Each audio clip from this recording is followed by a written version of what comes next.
السلام علیکم ورحمۃ اللہ وبرکاتہ۔ سورہ البقرہ پارہ نمبر 1۔ سورہ البقرہ کی آیت نمبر 41 سے 47 تک کا ترجمہ۔ اعوذ باللہ من الشیطان الرجیم، بسم اللہ الرحمن الرحیم۔ وآمنوا بما انزلت مصدقا لما معکم، وآمنوا اور ایمان لاؤ، بما اس پر، انزلت جو میں نے اتارا، جس کو یا میں نے نازل کیا، مصدقاً اس کی تصدیق کرنے والا، لما جو کہ معکم تمہارے پاس ہے، ولا اور نہ تکونوا ہو جانا، اولا پہلے، کافرین انکار کرنے والے بھی اس کا، ولا اور نہ تشترو اور نہ تم مول لو یا نہ قیمت لو، بیاتی میری آیتوں کی، ثمناً قیمت، قلیلہ تھوڑی، یا نہ تشترو بیچو، بیاتی میری آیتوں کو، ثمناً قیمت میں، قلیلاً تھوڑی قیمت میں، یا واؤ اور یا خاص طور پر، یا مجھ سے ہی فتقون پس ڈرو، ولا اور نہ تلبسو اور نہ ملاؤ، الحق کا حق کو، بالباطل باطل کے ساتھ، وتکتموا الحق اور تم چھپاتے ہو حق کو، وانتم تعلمون اور تم جانتے ہو، واقیموا الصلاۃ اور نماز کرو قائم، وآتوا الزکوٰۃ اور زکوٰۃ ادا کرو، ورکعوا اور رکوع کرو، مع الراکعین رکوع کرنے والوں کے ساتھ، ساتھ، اتأمرون کیا تم حکم دیتے ہو، ناسا لوگوں کو، بالبر نیکی کا، وتنسون اور بھول جاتے ہو، انفسکم خود کو، اپنے آپ کو، وانتم اور تم تھے، تتلون تلاوت کرتے تھے، پڑھتے تھے کتاب، افلا تو کیوں نہیں، تعقلون تم عقل کرتے سمجھتے، واستعینوا اور مدد مانگو، بالصبر صبر کے ساتھ، والصلاۃ اور نماز کے ساتھ، وَإِنَّهَا اور یقیناً یہ چیز، لَكَبِيرَةٌ البتہ بہت بڑی ہے، وَإِنَّهُ اور بلا شبہ وہ، لا البتہ، کبیرہ یقیناً بہت بڑی ہے، الا مگر، اعلیٰ پر، خاشعین عاجزی کرنے والوں پر، الذین جو لوگ، یظنون جو لوگ گمان کرتے ہیں، جو یقین رکھتے ہیں، انہم کہ بے شک وہ، ملاقات کریں گے، ملیں گے، ربہم اپنے رب سے، وانہم اور بے شک ان کو، وانہم اور وہ، الیہ اسی کی طرف، راجعون ان کو اسی کی طرف، راجعون لوٹ کر جانا ہے۔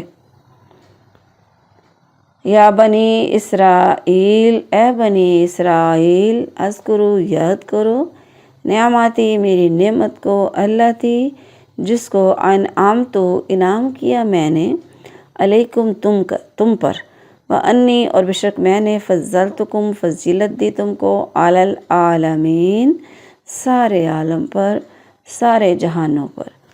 بامحاورہ ترجمہ۔ اور اس پر ایمان لاؤ جو میں نے اتارا ہے، اس کی تصدیق کرنے والا ہے جو تمہارے پاس ہے، اور تم سب سے پہلے اس سے کفر کرنے والے نہ بنو، اور میری آیات کے بدلے تھوڑی قیمت مت لو، اور صرف مجھ ہی سے ڈرو، اور حق کو باطل کے ساتھ خلط ملط نہ کرو، اور نہ حق کو چھپاؤ جبکہ تم جانتے ہو، اور نماز قائم کرو، اور زکوٰۃ دو، اور رکوع کرنے والوں کے ساتھ رکوع کرو۔ کیا تم لوگوں کو نیکی کا حکم دیتے ہو اور اپنے آپ کو بھول جاتے ہو، حالانکہ تم کتاب پڑھتے ہو، تو کیا تم نہیں سمجھتے؟ اور صبر اور نماز کے ساتھ مدد طلب کرو، اور بلا شبہ وہ یقیناً بہت بڑی ہے، مگر ان عاجزی کرنے والوں پر، جو یقین رکھتے ہیں کہ بے شک وہ اپنے رب سے ملنے والے ہیں، اور یہ کہ بے شک وہ اسی کی طرف لوٹنے والے ہیں۔ اے بنی اسرائیل، میری نعمت کو یاد کرو جو میں نے تم پر کی، اور یہ کہ بلا شبہ میں نے ہی تمہیں جہانوں پر فضیلت بخشی۔ السلام علیکم ورحمۃ اللہ وبرکاتہ۔ سورہ البقرہ پارہ نمبر 1۔ سورہ البقرہ کی آیت نمبر 41 سے 47 تک کی تفسیر۔ اعوذ باللہ من الشیطان الرجیم، بسم اللہ الرحمن الرحیم۔